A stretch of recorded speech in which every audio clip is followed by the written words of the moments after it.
तब्बल 14 वर्षांनंतर संजय गांधी राष्ट्रीय उद्यानामध्ये सिंहाच्या छाव्याचा जन्म झालाय।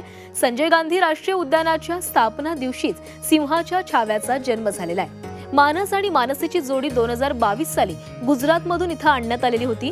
मानस प्रचंड रागीट होता आणि त्यामुळे तो सुरुवातीच्या काळात मादी मानसीला स्वीकारत नव्हता। मात्र दोघांना एकत्र आणण्यासाठी संजय गांधी राष्ट्रीय उद्यानातील कर्मचाऱ्यांनी प्रचंड मेहनत घेतली। अखेर मानस सिंह आणि मानसी सिंहिणीचं मिलन झालं आणि मानसी सिंहिणीनं छाव्याला जन्म दिलाय। नव्या पाहुण्याचं वजन हे 1 किलो 300 ग्रॅम इतकं आहे। तब्बल 14 वर्षांनंतर संजय गांधी राष्ट्रीय उद्यानामध्ये छाव्याचा जन्म झालाय।